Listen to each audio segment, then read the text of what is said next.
Nunca había creído demasiado en las oportunidades perfectas. En México uno aprende que cuando algo cuesta demasiado poco, casi siempre hay una razón desagradable detrás. Aún así, cuando mi esposa Mariana encontró el anuncio de una casa en Tijuana, México, el precio era tan ridículo que decidimos ir a verla convencidos de algo malo. Pensábamos que tendría daños estructurales o algún problema legal. La vivienda estaba en una colonia antigua, de calles estrechas donde muchas fachadas parecían del pasado. Desde afuera no lucía abandonada. Tenía ventanas protegidas con herrería, un pequeño patio delantero lleno de maleza y una cochera oxidada. Lo extraño era el silencio. Era media tarde, pero casi ningún vecino estaba afuera. El agente inmobiliario apenas nos abrió la puerta y nos dijo que la venta debía hacerse rápido por la mudanza. Aseguró que los antiguos propietarios se habían ido al sur del país. No respondió muchas preguntas, cada vez que Mariana intentaba averiguar por qué costaba tan poco. Él desviaba la conversación hacia el techo recién impermeabilizado o las tuberías nuevas. Nos gustó porque era amplia. Tenía 3 habitaciones y una cocina enorme. También un patio trasero donde imaginábamos hacer reuniones familiares. Filmamos la compra una semana después. Los primeros días de mudanza fueron muy agotadores. Ambos seguíamos trabajando, así que remodelábamos durante las tardes. Quitábamos pintura vieja, levantábamos azulejos y cambiábamos instalaciones eléctricas. Todo parecía normal hasta que derribé un muro falso en una habitación pequeña que pensábamos convertir en estudio. Detrás apareció un espacio angosto y misterioso. Estaba demasiado limpio para haber permanecido cerrado durante años. No era exactamente un cuarto. Parecía un compartimento construido deliberadamente entre 2 paredes. Había tablas nuevas, algunos ganchos metálicos y restos de cinta adhesiva pegada al piso. ¿Quién construiría algo así?, preguntó Mariana. Yo no tuve respuesta. Pensamos que quizá alguien había escondido objetos de valor y seguimos revisando. No encontramos dinero ni joyas, solo una carpeta húmeda llena de hojas rotas. La mayoría eran documentos triturados manualmente, estados de cuenta incompletos, copias de identificaciones cortadas con tijeras y fotografías partidas por los rostros. Todo parecía destruido con desesperación. Nos dio mala espina, pero supusimos que los antiguos dueños simplemente habían querido ocultar información antes de vender. Guardamos todo en una caja para tirarlo después. 2 noches más tarde ocurrió algo que cambió completamente nuestra manera de ver aquella misteriosa casa. Llegué temprano porque había olvidado unas herramientas. La puerta principal estaba cerrada exactamente como la había dejado. Sin embargo, al entrar vi algo raro. Había tierra fresca sobre el piso. No mucha, solo pequeñas huellas de botas que iban desde la cocina hasta el pasillo. Las marcas no regresaban a ninguna parte. Pensé inmediatamente que alguien seguía dentro de la propiedad. Tomé un martillo y recorrí cada habitación con el corazón golpeándome con fuerza el pecho. No encontró absolutamente a nadie. Lo único diferente era que la caja donde habíamos dejado los documentos estaba abierta. Los papeles seguían ahí, nada faltaba. Aquella misma noche instalé una cerradura nueva. También cambié todos los cilindros de las puertas. Dormimos tranquilos hasta la madrugada por un ruido. A eso de las 3, escuché un sonido seco, como si alguien hubiera apoyado algo metálico contra una ventana. Me levanté de inmediato para revisar el lugar. Vi el patio trasero iluminado apenas por la luz de la calle. No había nadie, pero la puerta que daba a la lavandería estaba entreabierta. Estaba seguro de cerrarla. Revisé toda la casa. Otra vez, nada. Y nuevamente los documentos estaban movidos. Ni dinero, ni aparatos, ni herramientas. Nada de valor había desaparecido. Solo parecían haber revisado cuidadosamente aquella carpeta. Mariana empezó a ponerse nerviosa. Yo intentaba convencerla de que un vecino tenía llaves antiguas. Llamé al agente inmobiliario, pero nunca respondió. Al día siguiente descubrimos que la inmobiliaria había cerrado definitivamente. Aquello no era casualidad.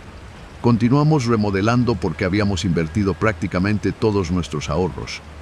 Mientras quitábamos el piso de la cocina, apareció otra gran anomalía. Era una pequeña tapa metálica empotrada en el concreto. Al levantarla, encontramos un tubo ancho que descendía varios metros.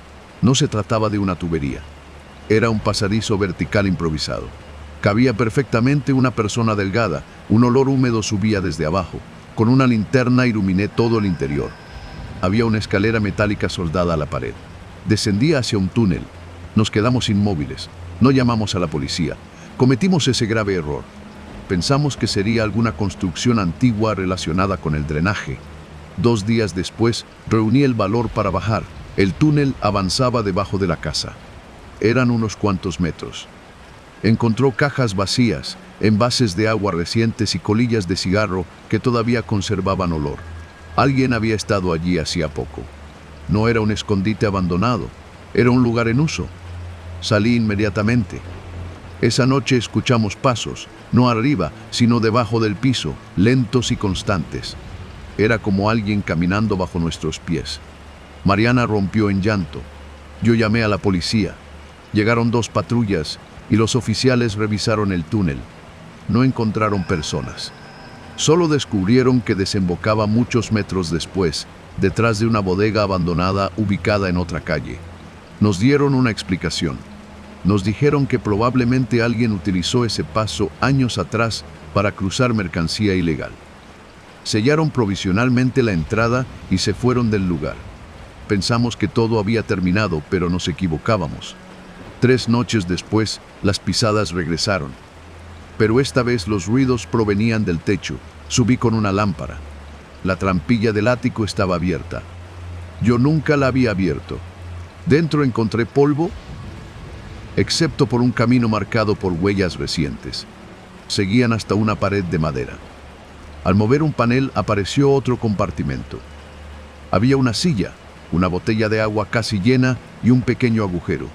Desde allí podía verse nuestra habitación principal. Alguien nos observaba mientras dormíamos. Sentí un vacío en el estómago imposible de describir. Llamamos otra vez a la policía. Esta vez hicieron una revisión mucho más extensa.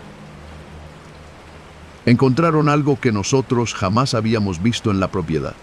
Una abertura diminuta comunicaba el ático con el viejo túnel subterráneo mediante un espacio entre los muros. Era posible entrar desde la bodega abandonada. Se podía recorrer el túnel, subir oculto entre las paredes y llegar hasta el ático sin utilizar ninguna puerta principal. El intruso jamás necesitó llaves. Mientras los peritos inspeccionaban el lugar, apareció un hombre caminando tranquilamente por la calle. Uno de los vecinos lo señaló de inmediato al verlo. Dijo haberlo visto durante años, rondando la casa incluso cuando estaba vacía. El sujeto intentó escapar, pero lo detuvieron pocas cuadras después. Durante el interrogatorio confesó algo que todavía hoy me produce escalofríos. Había trabajado para el antiguo propietario, un hombre dedicado a lo ilegal. Se trataba de un traficante de personas. La casa servía como punto temporal donde mantenían escondidas víctimas antes de trasladarlas hacia la frontera. Los compartimentos ocultos eran precisamente para eso. Cuando la organización fue desmantelada, muchos documentos fueron destruidos apresuradamente. Pero el detenido estaba convencido de que aún existía una libreta donde aparecían nombres, pagos y contactos. Durante años entró una y otra vez por ella. Buscaba ese cuaderno. Nunca robaba nada porque únicamente le interesaban esos registros. Por eso revisaba los papeles cada vez que encontraba señales nuevas. Quería ver si habíamos descubierto nuevos compartimentos. Había estado observándonos desde el ático esperando que encontráramos aquello que él no podía localizar. La policía nunca encontró la libreta, tampoco nosotros. Sin embargo, sí localizaron restos de paredes modificadas, habitaciones ocultas y mucha evidencia. Era suficiente para reabrir una investigación relacionada con desapariciones ocurridas muchos años atrás. El gobierno terminó asegurando la propiedad. Se quedaron allí varios meses mientras concluían los peritajes. Cuando finalmente nos permitieron regresar, aceptamos una oferta para venderla rápido. Perdimos dinero, muchísimo, pero conservamos algo mucho más importante. Seguimos vivos. Hasta hoy, cuando alguien me pregunta cuál ha sido mi peor decisión, me refiero a la peor decisión financiera de mi vida. Sonrío y digo que comprar una casa demasiado barata en Tijuana, México, fue el peor error de todos. Nunca menciono que durante semanas alguien respiró sobre nuestras cabezas mientras dormíamos, ni que cada noche bajaba por un túnel construido para ocultar. era un pasadizo para personas. Hay recuerdos que uno aprende a guardar en silencio, porque algunos lugares quedan vacíos, pero jamás dejan de sentirse habitados.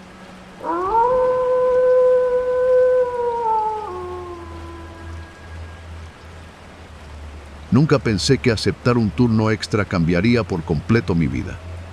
Había trabajado durante años como guardia de seguridad en distintos puntos de Tijuana, México. Centros comerciales, estacionamientos, obras en construcción, patios industriales. Lugares aburridos donde lo más emocionante era discutir con alguien que quería entrar sin identificación. El dinero nunca alcanzaba, y cuando el supervisor me llamó para ofrecerme una guardia nocturna temporal en una bodega abandonada, acepté sin hacer demasiadas preguntas. Me dijo que el dueño estaba esperando vender el terreno y que solo necesitaban evitar robos y vandalismo. El pago era mucho mejor de lo normal. Eso bastó para convencerme. La primera noche llegué poco antes del anochecer. La bodega estaba ubicada en una zona industrial prácticamente olvidada de Tijuana, México. Había fábricas cerradas, calles llenas de baches y enormes lotes cubiertos de maleza seca. El edificio era inmenso. Las paredes conservaban restos de pintura blanca, pero el tiempo las había convertido en una mezcla de polvo, humedad y grafitis. Por fuera parecía abandonado desde hacía décadas.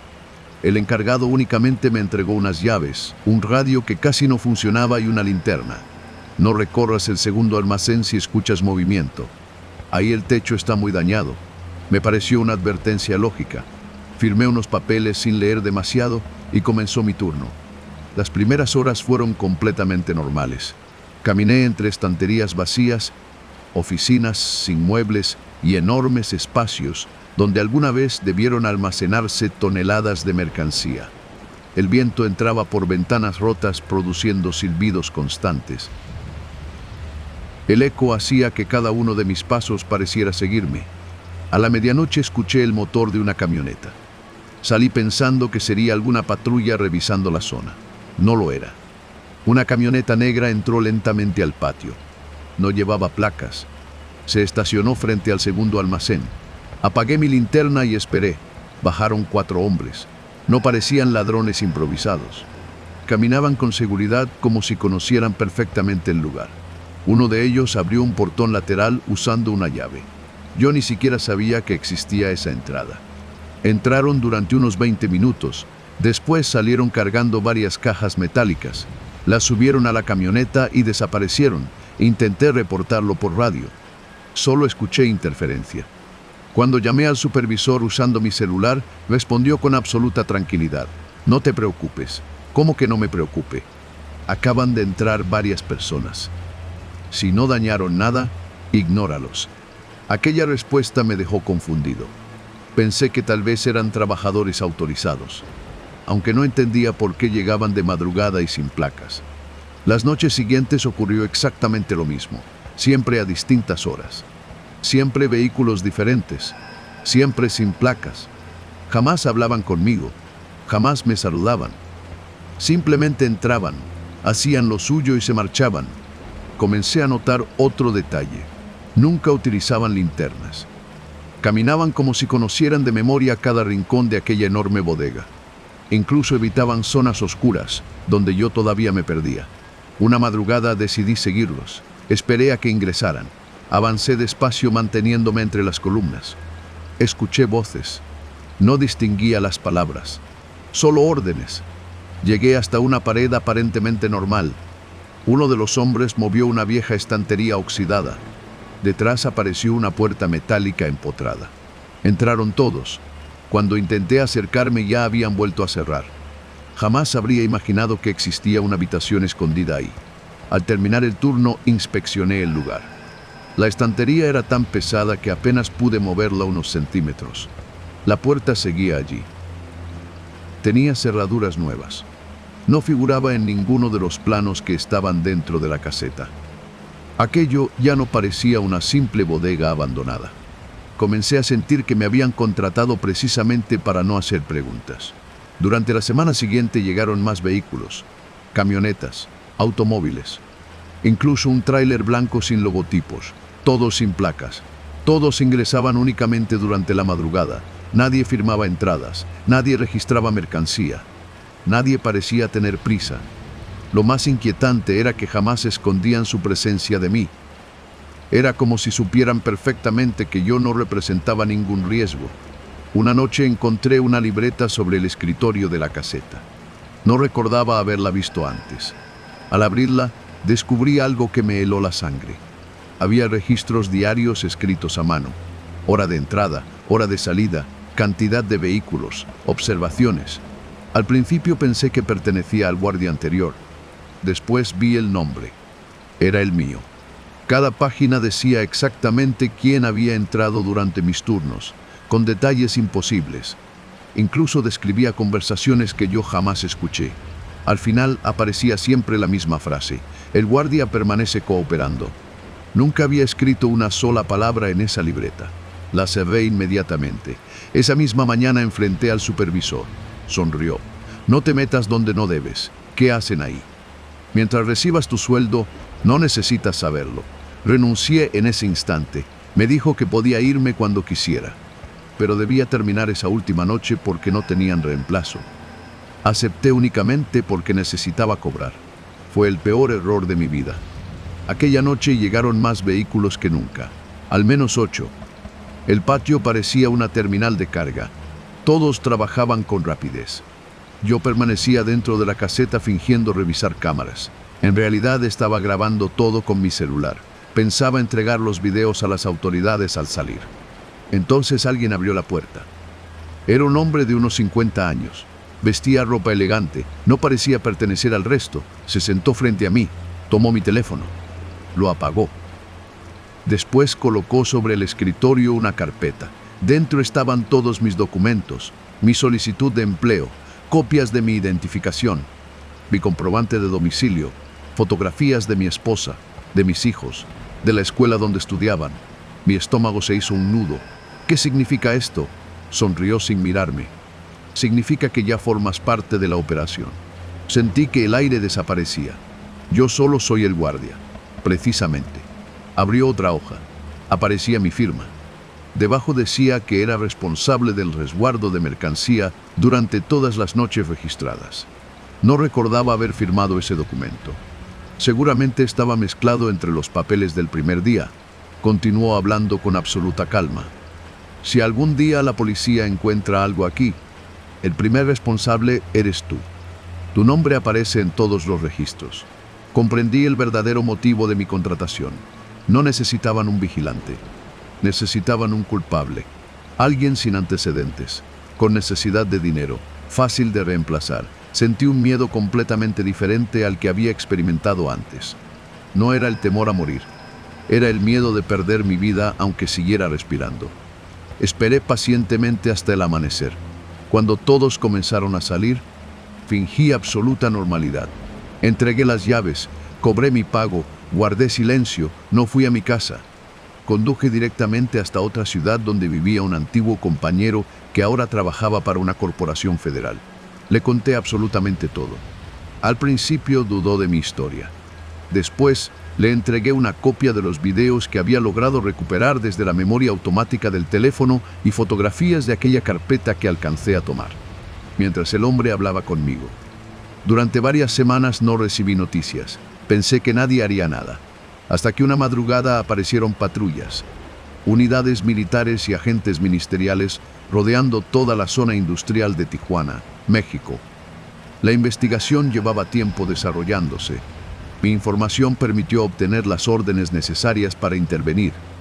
Dentro de la bodega encontraron compartimentos ocultos, documentación falsa, vehículos modificados y evidencia suficiente para desmantelar una organización dedicada al almacenamiento y distribución clandestina de mercancía robada y contrabando.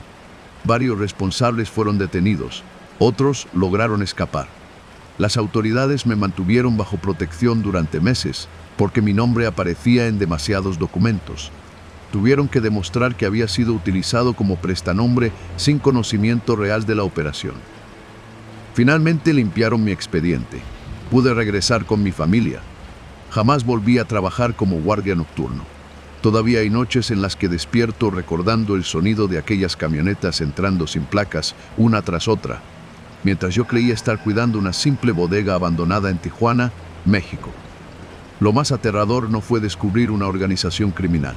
Fue entender que, desde el instante en que firmé aquel contrato sin leerlo, ellos ya habían decidido que, si algún día todo salía mal, mi nombre sería el primero en aparecer y el último en poder defenderse.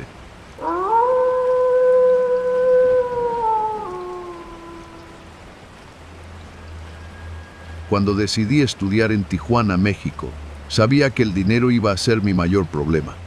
Venía de una familia que apenas podía ayudarme con los gastos. Desde antes de mudarme pasé semanas buscando un lugar donde vivir. Todo lo que encontraba estaba fuera de mi presupuesto hasta que apareció un anuncio único. Era un departamento pequeño, completamente amueblado, cerca de la universidad y con una renta ridículamente baja. Pensé que tendría algún defecto importante. Tal vez humedad, ruido o vecinos conflictivos. Aún así fui a verlo. El edificio era viejo, de 3 pisos, con pintura descascarada y un estacionamiento. Casi nunca había más de 2 vehículos. El administrador era un hombre mayor que parecía tener prisa por firmar el contrato. Apenas me enseñó el lugar. El departamento era pequeño, pero limpio. Una cama individual, una cocineta, un baño funcional y una ventana que daba hacia un pasillo interior de la zona. No era bonito, pero era suficiente para alguien que solo necesitaba dormir y estudiar. Pregunté por qué era tan barato y obtuve una respuesta simple. El administrador solo respondió que muchos estudiantes no querían vivir ahí porque el edificio era antiguo y estaba lejos de las zonas de moda de la ciudad. Firmé ese mismo día. Las primeras semanas transcurrieron con normalidad.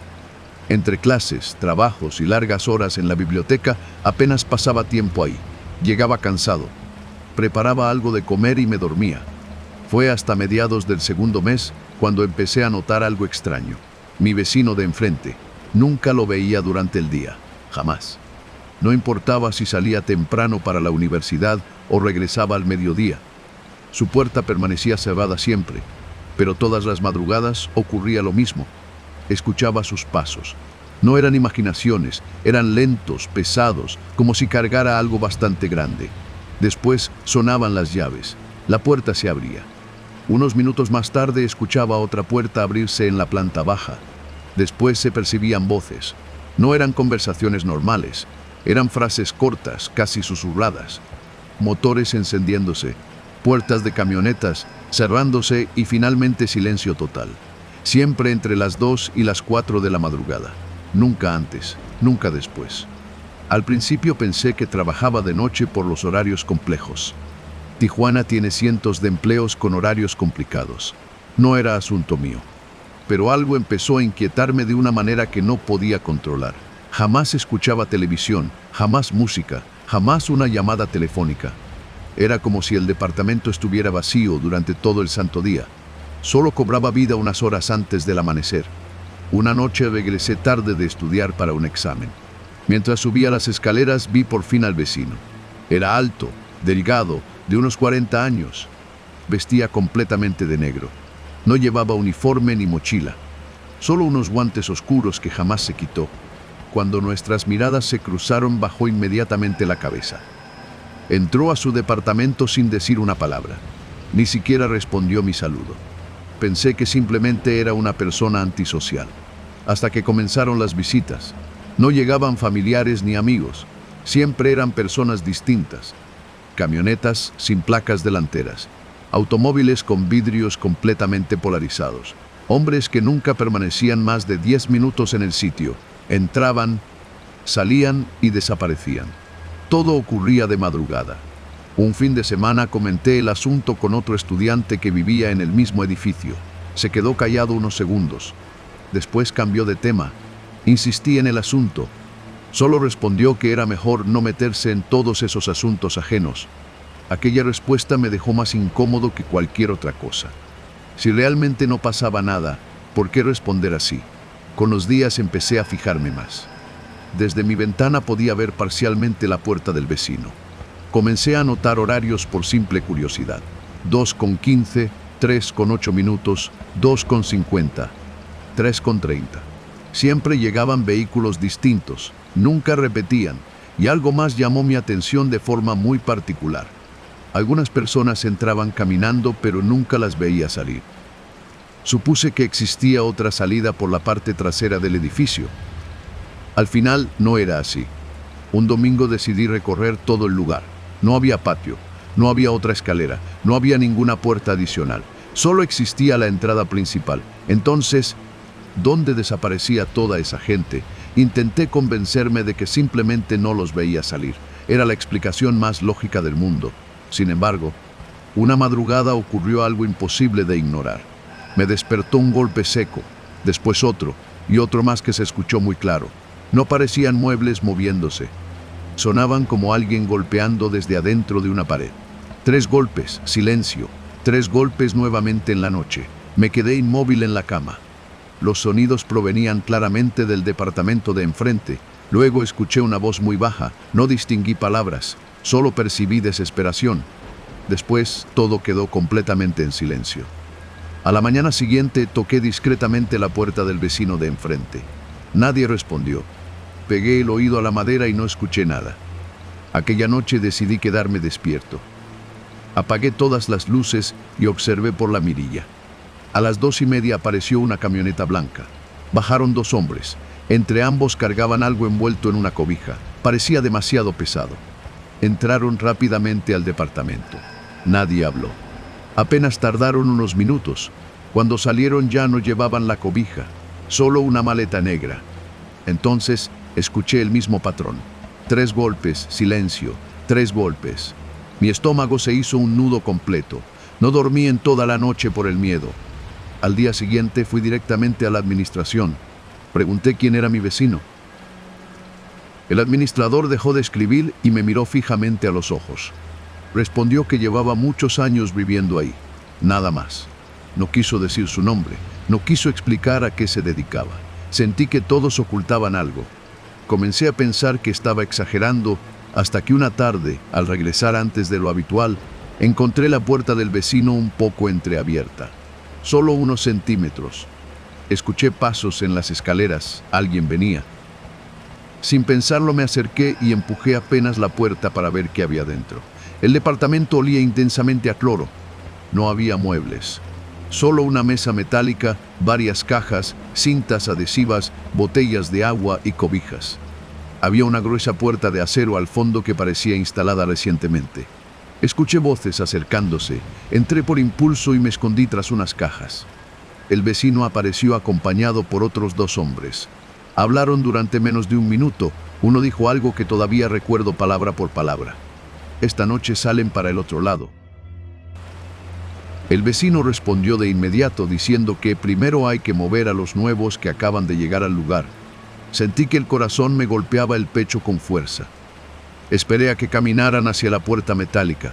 La abrieron y escuché algo que jamás olvidaré. Un llanto muy débil, como el de alguien completamente agotado. Después una voz masculina suplicando agua. No eran fantasmas ni mi imaginación. Había personas encerradas ahí. Esperé varios minutos antes de salir.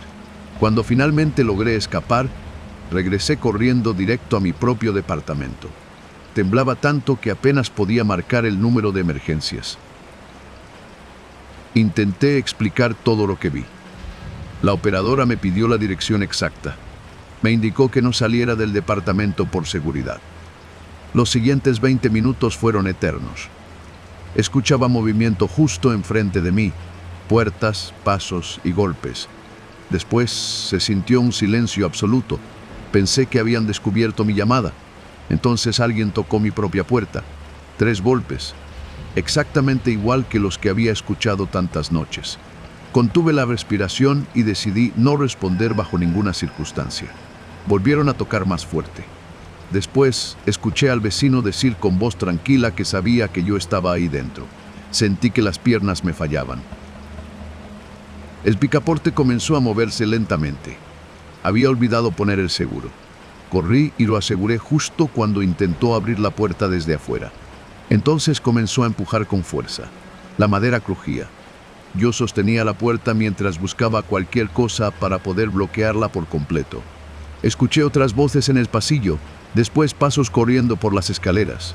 Y finalmente un estruendo enorme. «¡Policía! ¡Nadie se mueva!», gritaron. Los gritos llenaron todo el edificio. Escuché carreras, objetos cayendo y vidrios rompiéndose. Permanecí inmóvil hasta que alguien volvió a tocar. Esta vez se identificó correctamente como la autoridad. Abrí la puerta y 2 agentes me sacaron inmediatamente de aquel pasillo tan peligroso. Todo el edificio estaba rodeado.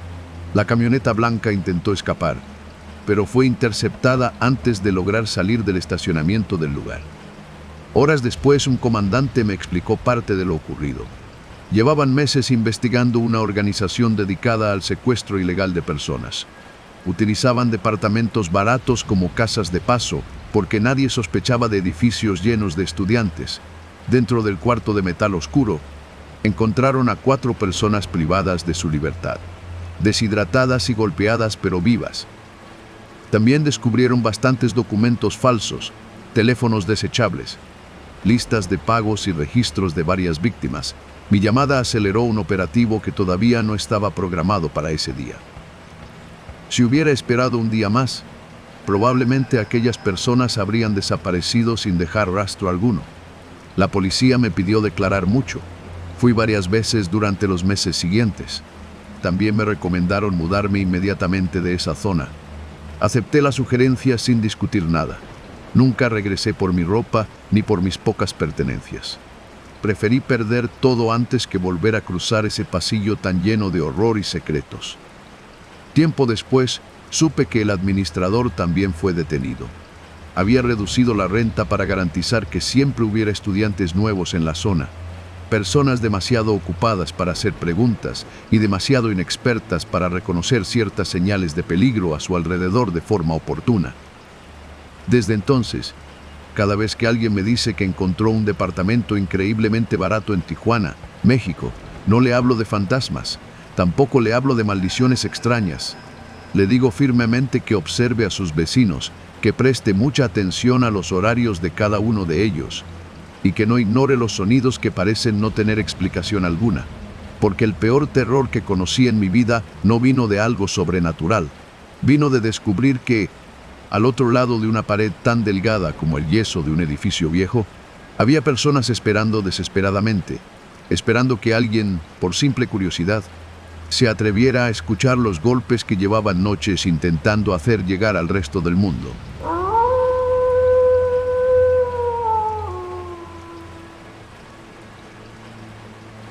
Nunca pensé que un trayecto cualquiera en un autobús de Tijuana, México, terminaría convirtiéndose en la peor experiencia de mi vida. Hasta ese momento, mi mayor preocupación era llegar a tiempo al turno de la tarde en la tienda de refacciones donde trabajaba. Vivía con mi madre y mi hermana menor, así que faltar al trabajo no era una opción. Mi rutina era simple: salir temprano y tomar el mismo camión. Aquella mañana, el calor era insoportable. El camión iba lleno de trabajadores, estudiantes y personas que apenas levantaban la vista del celular. El olor a gasolina, sudor y desinfectante barato se mezclaba con el ruido constante del motor. Yo iba sentado casi hasta el fondo del vehículo. Escuchaba música con un audífono, cuando noté que un hombre de chamarra gris se levantó de golpe al llegar a una parada. Bajó deprisa. Miraba varias veces hacia atrás, como si hubiera olvidado algo. No le di importancia. Fue hasta que el autobús avanzó cuando vi la mochila. Era negra, sencilla, sin marcas visibles. Estaba justo donde el hombre había estado sentado. Esperé unos minutos pensando que alguien la reclamaría. Nadie hizo el menor movimiento. Cuando llegamos al final de la ruta, el chofer comenzó a pedir que todos bajáramos. Yo señalé la mochila. «Oiga, alguien dejó esto». El conductor apenas la miró y me dijo que la dejara ahí, pero algo me hizo detenerme en ese momento exacto. «¿Y si trae documentos o dinero?». El hombre suspiró con fastidio. «Llévala a objetos perdidos si quieres. A mí no me pagan por buscar dueños». La respuesta me pareció indiferente. Tomé la mochila con la intención de entregarla más tarde. Pesaba bastante. Pensé que llevaba una computadora.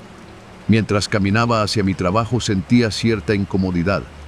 Era como si hubiera aceptado una responsabilidad que no me correspondía. Aún así, seguí convencido de que estaba haciendo lo correcto. Durante mi descanso decidí revisar si había alguna identificación en el interior. No buscaba curiosear. Solo quería encontrar un nombre. Abrí el cierre principal. Lo primero que vi fue una carpeta con documentos plastificados. Debajo había un teléfono apagado, 3 memorias USB y un sobregrueso lleno de billetes. Sentí un vacío en el estómago. Había muchísimo efectivo. Cerré la mochila inmediatamente. Miré alrededor. Nadie parecía haber notado nada. Mi primer impulso fue llevarla directo a la policía. Inmediatamente recordé las historias que se escuchaban todos los días en Tijuana, México. Casos donde las cosas desaparecían antes de registrarlas, o donde hacer preguntas equivocadas terminaba trayendo problemas. Decidí esperar al terminar mi jornada laboral. Ese fue mi primer error. Cuando salí del trabajo ya estaba oscureciendo. Antes de llegar a la parada del autobús, noté una camioneta blanca estacionada frente a la tienda. Había 2 hombres dentro. No les presté demasiada atención, hasta que uno levantó el teléfono y señaló discretamente hacia mí. Seguí caminando. Ellos arrancaron. Mi corazón comenzó a acelerarse. No sabía si realmente me seguían o si todo era mi imaginación. Di vuelta en una esquina. La camioneta también. Entré a una farmacia fingiendo comprar algo. Los hombres permanecieron afuera varios minutos. No bajaron, solo esperaron. Cuando salí, la camioneta ya no estaba. Respiré tranquilo. Creí que había exagerado con mis sospechas. Al llegar a casa escondí la mochila debajo de mi cama sin contarle nada a mi familia. Esa noche apenas pude dormir por la enorme ansiedad. A las 3 de la madrugada escuché un automóvil detenerse frente a la casa.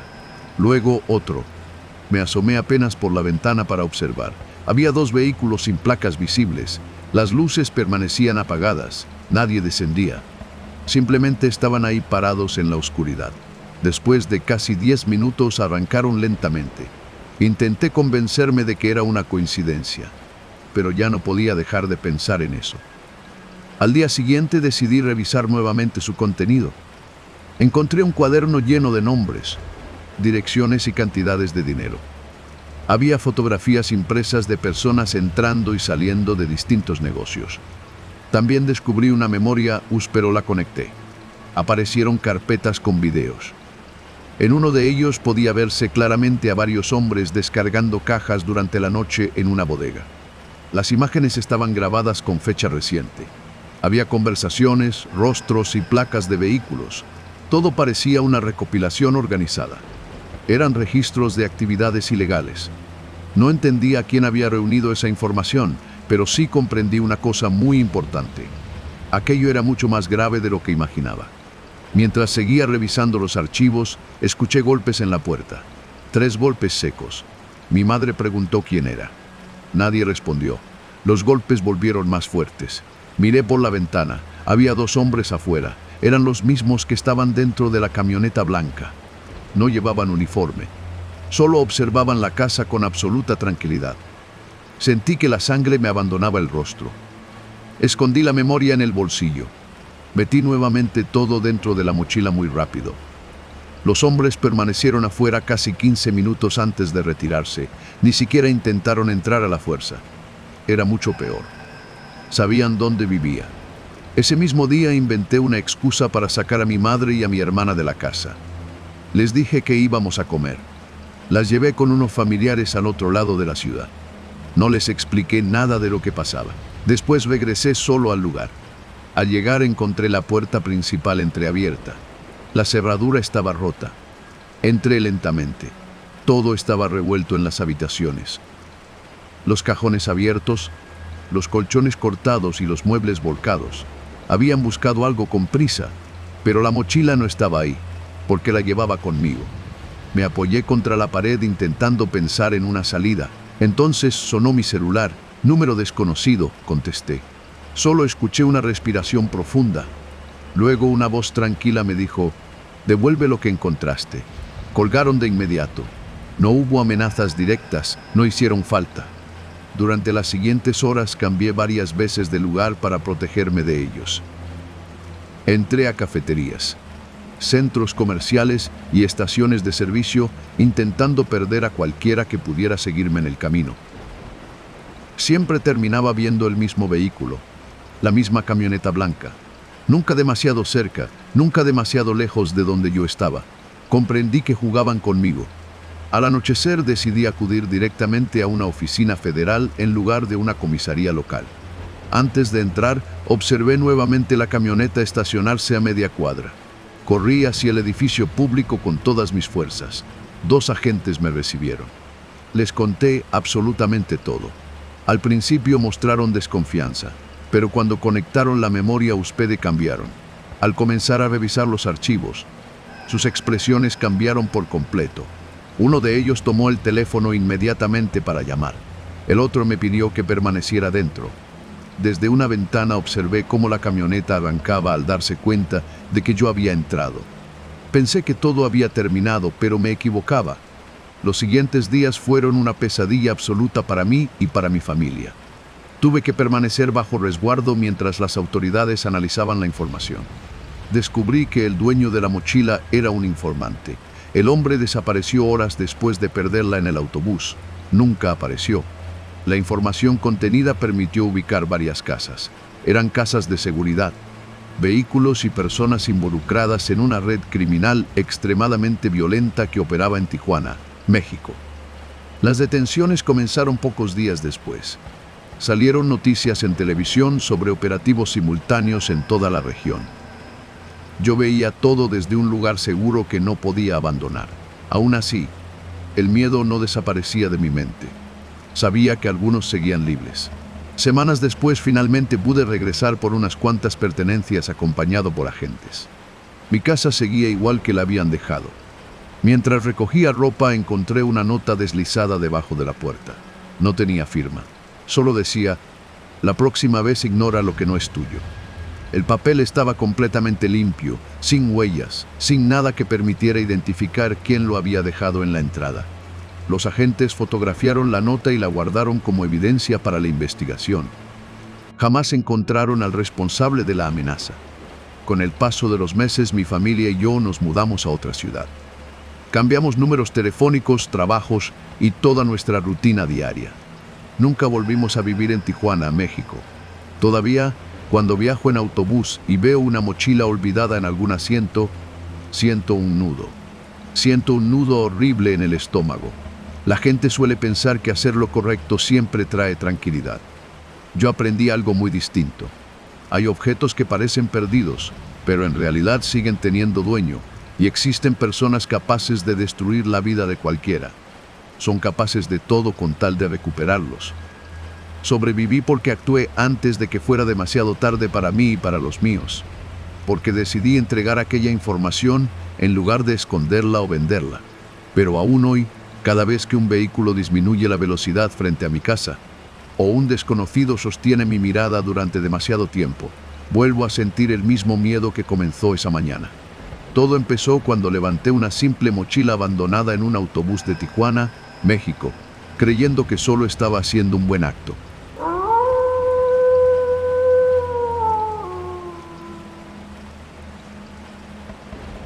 Aquella noche acepté el pedido porque la propina era ridículamente alta. Llevaba casi 10 horas repartiendo comida por Tijuana, México. Ya estaba pensando en desconectarme de la aplicación. Había sido un día pesado, con tráfico, calor y clientes que se quejaban por cualquier cosa. Cuando sonó la notificación, miré la pantalla casi por costumbre. El restaurante estaba a menos de 10 minutos de donde me encontraba en ese momento. La entrega ofrecía una propina equivalente a todo lo que había ganado durante las últimas 3 horas. Pensé que era mi golpe de suerte. Recogí el pedido. Eran varias bolsas de comida rápida y 2 refrescos grandes. Todo parecía normal. El nombre del cliente era Luis. La dirección aparecía en una colonia ubicada hacia la periferia de Tijuana, México, una zona donde rara vez aceptaba entregas porque las calles eran oscuras. Había pocos negocios abiertos durante la noche y la señal del teléfono solía fallar. Aún así, la propina me hizo ignorar esa incomodidad. Mientras conducía mi motocicleta, el mapa comenzó a marcar rutas cada vez más extrañas. Dejé atrás las avenidas iluminadas y empecé a recorrer calles. Apenas funcionaban algunos postes de luz. Muchas casas estaban protegidas con bardas altas y rejas oxidadas. Los perros ladraban detrás de las puertas. No se veía una sola persona caminando. La aplicación seguía insistiendo en que avanzara otros 5 minutos. Entonces recibí un mensaje. ¿Ya viene? Respondí con rapidez que sí, que estaba a unos minutos. No hubo respuesta. Continué avanzando hasta que el pavimento desapareció por completo. La calle se convirtió en terracería y el camino comenzó a subir entre lotes vacíos. Revisé nuevamente el mapa. El punto estaba exactamente frente a mí. Pero no había ninguna casa. Solo un terreno abandonado cubierto de maleza y basura. Detuve la motocicleta. Miré alrededor esperando otra cosa. Esperaba haberme equivocado de ubicación, pero no había nada. Ni un domicilio, ni una construcción, ni siquiera una barda con número visible. Pensé que la aplicación había fallado. Era algo que ocurría de vez en cuando. Bajé de la moto para buscar alguna referencia y marqué al cliente. La llamada terminó inmediatamente. Intenté otra vez y pasó lo mismo. Después escribí un mensaje diciendo que ya llegué, pero no encuentro la dirección. Apareció el aviso de leído casi al instante. La respuesta tardó unos segundos en llegar. Espere ahí. Eso me hizo sentir sumamente incómodo. Normalmente, cuando un cliente escribe eso, sale de inmediato para recibir el pedido. Pasaron 2 minutos, después 5. El silencio era absoluto. Solo escuchaba el motor de mi motocicleta funcionando en ralentí y el viento moviendo la basura seca. Decidí cancelar la entrega en la aplicación. Cuando intenté hacerlo apareció un error. Lo intenté nuevamente y dio otro error. La señal del teléfono había bajado a una sola raya. En ese momento escuché un motor. Venía detrás de mí. Giré lentamente. Una camioneta blanca sin placas apareció al final del camino de tierra. No le di importancia al principio. Pensé que sería algún vecino de la zona, pero la camioneta no siguió de largo por la calle. Se detuvo atravesada, bloqueando completamente la salida. Mi estómago se hizo un nudo. Instintivamente guardé el teléfono y me puse el casco otra vez. Las puertas de la camioneta permanecieron cerradas. Nadie bajó de ella. Solo permanecía ahí, inmóvil en medio del camino oscuro. Esperé unos segundos. Entonces otro motor sonó a mi izquierda. Otra camioneta, esta vez negra, también sin placas visibles, apareció en el lugar. Entró lentamente por un camino de tierra que ni siquiera había notado cuando llegué. Ahora yo estaba exactamente entre ambas camionetas. Comprendí que aquello no era una coincidencia. Intenté acelerar para salir antes de que terminaran de cerrarme el paso, pero fue demasiado tarde. La camioneta negra se cruzó frente a mí de golpe. Quedé completamente encerrado. Las puertas comenzaron a abrirse en ese instante. Bajaron 4 hombres. Todos llevaban gorras, sudaderas y cubrebocas. Uno de ellos traía un radio. Otro llevaba un tubo metálico en la mano. Ninguno habló. Solo caminaron directamente hacia mí. El miedo hizo que reaccionara antes de pensar. Aceleré la moto con toda la fuerza disponible. La motocicleta chocó contra uno de ellos, que alcanzó a golpear el manubrio con el tubo.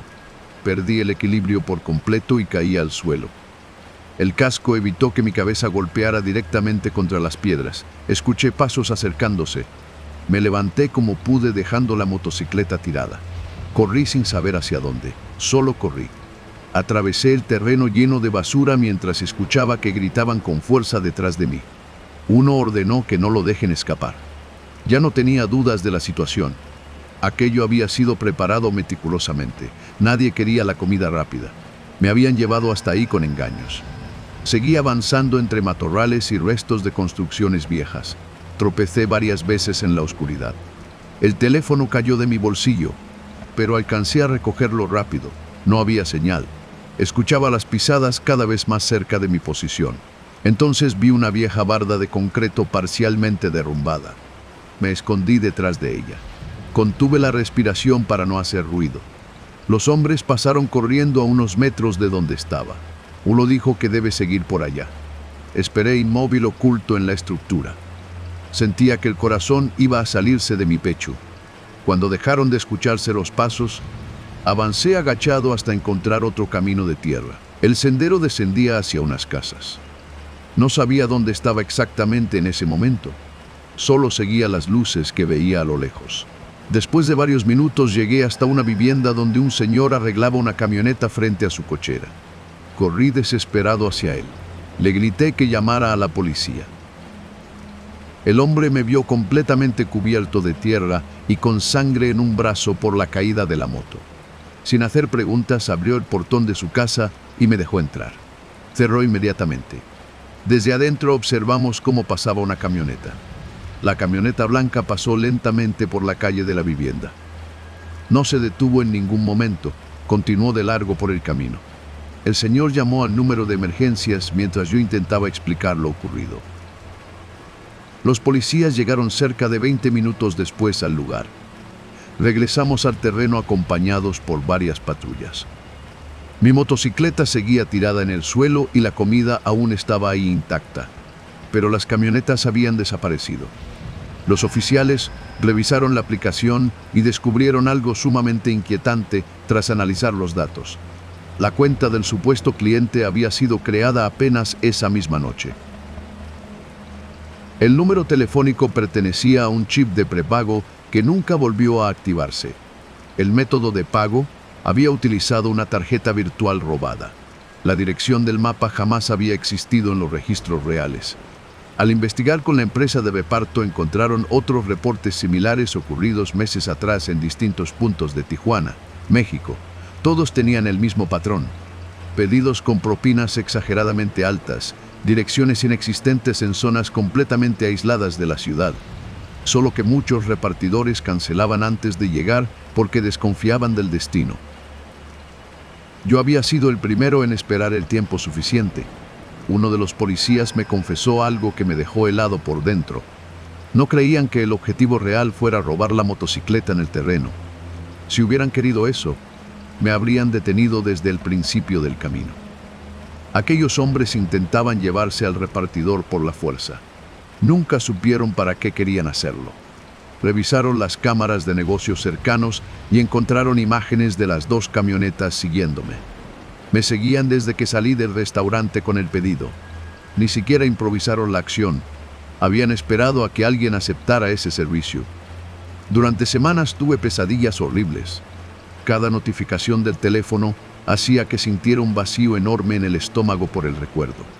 Volví a repartir después de varios meses, pero con reglas estrictas que nunca rompo bajo ninguna circunstancia. Jamás acepto propinas exageradas. Nunca entro solo a zonas donde no conozco las calles.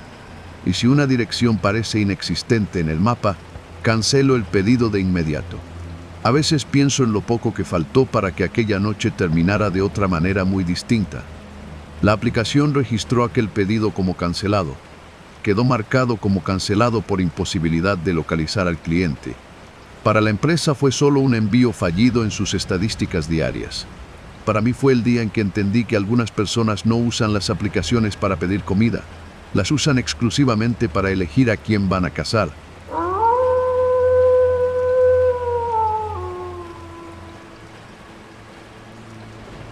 Nunca me gustó trabajar en edificios viejos. La mayoría de la gente piensa que el peligro está en que se caiga una pared o en respirar demasiado polvo. Pero quienes llevamos años en la construcción sabemos que los peores problemas son los que dejó otra gente, como instalaciones eléctricas improvisadas. También cuartos sellados, sustancias peligrosas o personas que usan esos lugares para esconder cosas. Después de lo que viví en Tijuana, México, Entendí que un edificio abandonado puede guardar secretos mucho más peligrosos que cualquier leyenda. Me llamo Esteban y llevo más de una década aquí. He trabajado como albañil y demoledor. A principios de un verano nos contrataron para remodelar un enorme almacén industrial en una zona antigua. Era una zona muy cerca de donde antes operaban varias bodegas de transporte. El dueño quería convertir el edificio en un centro de distribución. El lugar llevaba cerrado muchos años.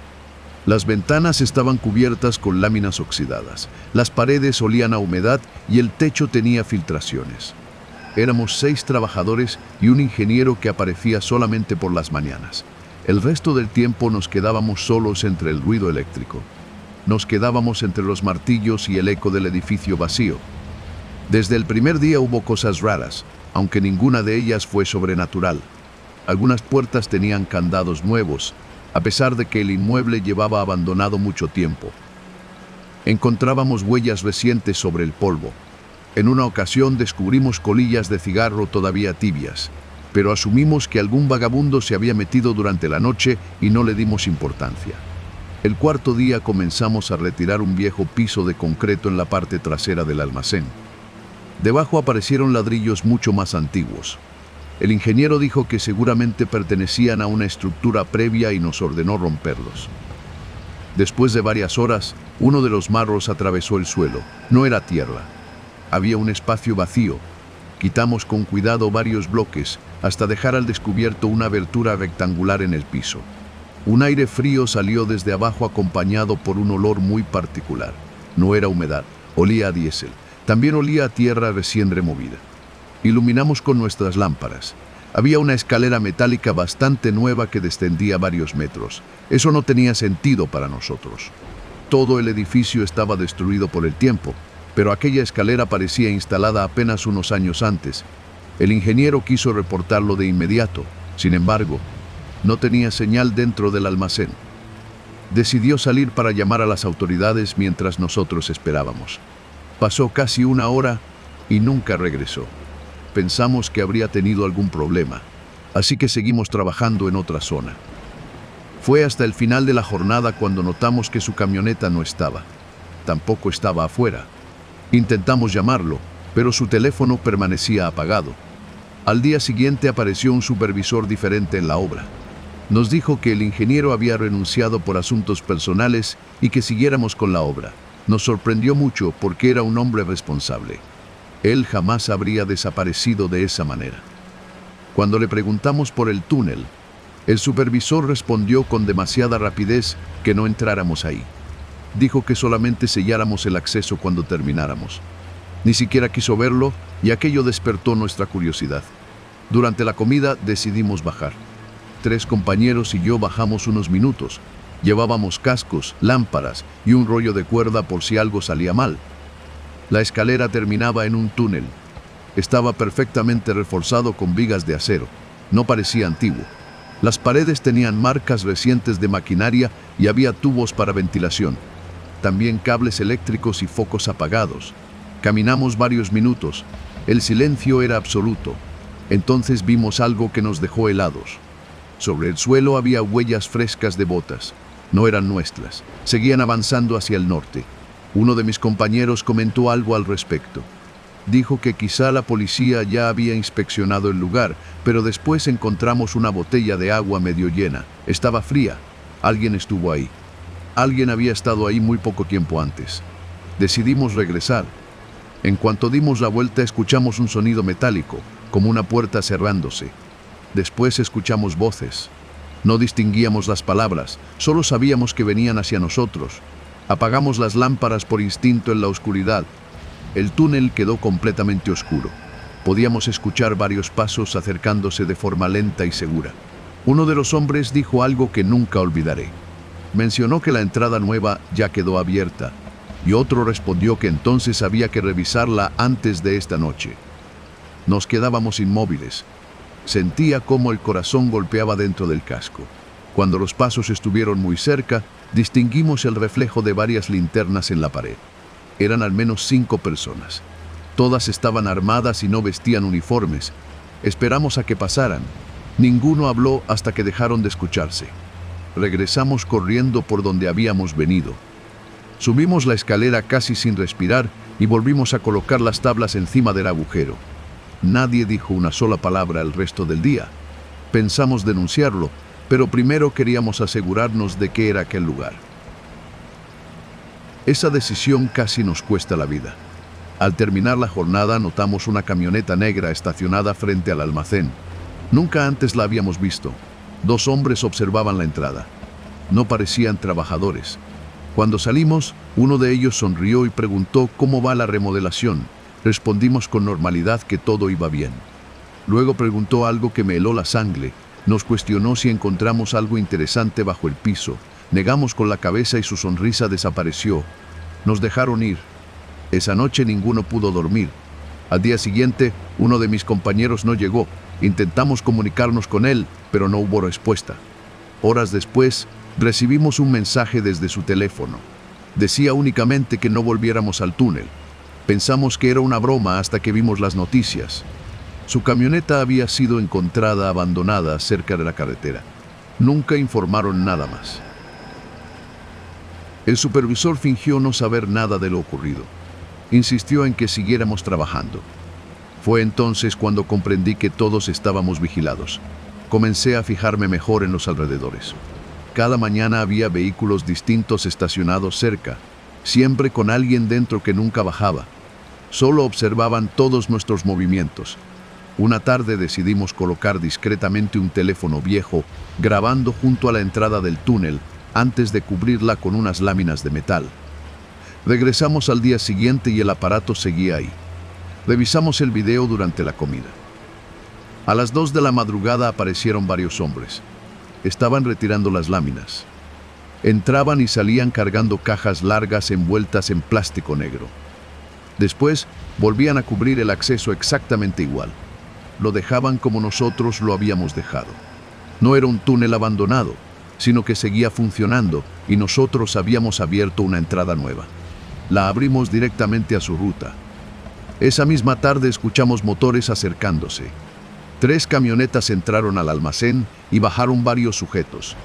El supervisor caminó hasta ellos como si ya los conociera. Nos ordenó reunirnos. Uno de los hombres comenzó a hacer preguntas muy específicas. Quería saber exactamente quién había bajado, quién había tomado fotografías o quién había hablado del túnel. Nadie respondió nada. Entonces golpearon brutalmente al supervisor frente a nosotros. No porque supiera demasiado, sino porque había permitido que descubriéramos el acceso. Comprendimos que para esa gente todos éramos un problema. Nos encerraron en una oficina mientras discutían qué hacer con nosotros. Desde una ventana vimos cómo revisaban nuestras mochilas. Uno de ellos encontró el teléfono donde aún conservábamos el video. Todo empeoró en ese instante. Pensé que no saldríamos vivos. Sin embargo, el edificio era enorme y conocíamos mejor la distribución que ellos. Mientras discutían, actuamos. Logramos romper una pared falsa de tabla roca que conectaba con otra bodega. Salimos arrastrándonos entre polvo y tuberías. Escuchamos disparos detrás.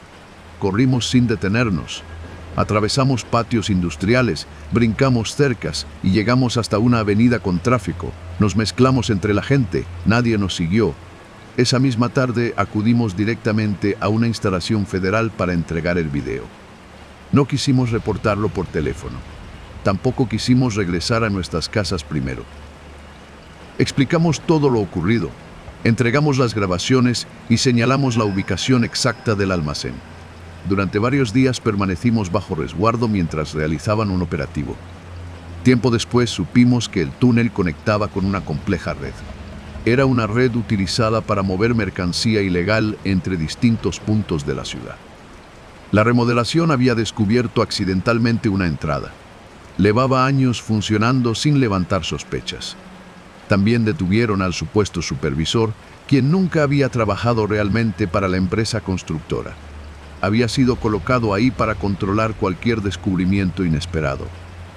Del ingeniero original jamás volvimos a saber nada en absoluto. Las autoridades nos dijeron que probablemente desapareció el mismo día en que salió a hacer aquella llamada. Renuncié a la construcción poco después. Todavía, cuando paso cerca de una obra donde rompen un piso de concreto, el sonido del martillo me hace recordar aquel hueco oscuro del almacén. Ese lugar del que salió aire frío con olor a diésel. La mayoría de las personas cree que los túneles bajo Tijuana, México, son historias exageradas. Creen que son relatos que la gente cuenta para asustar. Yo también pensaba lo mismo hasta que vi hombres entrar y salir de uno con total normalidad. Lo hacían como si fuera la puerta principal de un negocio cualquiera. Desde entonces entendí que el verdadero terror no siempre está escondido bajo tierra. A veces está en descubrir, por accidente, una actividad clandestina que nunca debiste ver y sobrevivir sabiendo que hubo personas dispuestas a matar. Estaban dispuestas a todo para que ese secreto permaneciera enterrado.